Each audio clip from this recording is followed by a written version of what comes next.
Bonjour, je m'appelle Henri, je suis le responsable de l'école de plongée à Paris Bleu Passion et aujourd'hui je vais vous parler de la plongée sous-marine et des activités qu'on peut faire en plongée. Alors les activités en plongée sont multiples, on peut tout simplement faire de l'exploration, on peut faire d'autres activités plus techniques, de la plongée tech très profonde, on peut faire de la plongée spéléo, on peut faire de la biologie, de la photographie. Enfin, tout ça, c'est assez multiple, c'est selon les goûts de chacun, les expériences de chacun, en fonction des niveaux de plongée qu'on a. La plupart des plongeurs vont faire de la plongée exploration. Tout ça pour profiter des merveilles du monde sous-marin, particulièrement de sa faune. Il y a également une flore exceptionnelle.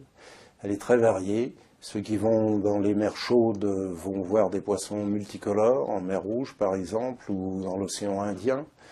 Et puis ceux qui sont en Bretagne vont profiter de la faune qui se promène dans les laminaires, des crustacés, de homards géants.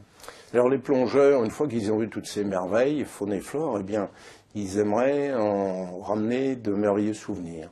Donc souvent ils se dirigent vers la photographie ou vers la vidéo.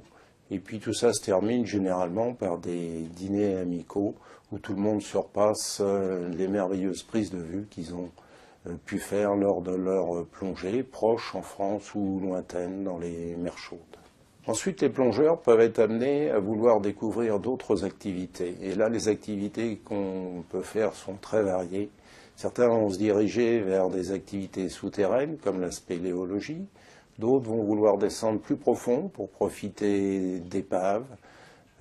Et à ce moment-là, se diriger vers la plongée tech, ou des activités où ils vont pouvoir plonger avec des gaz particuliers comme le trimix ou le nitrox. Alors après s'être intéressé à la découverte du monde sous-marin, eh bien certains voudront aller beaucoup plus loin et devenir des plongeurs bio.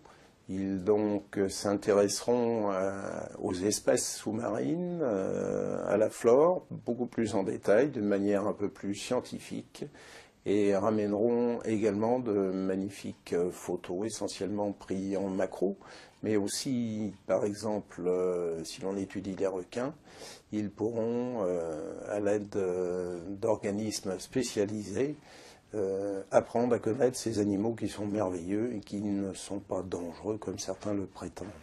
On peut plonger autrement également, puisqu'il existe la plongée libre, qui permet de profiter également pleinement des beautés sous-marines.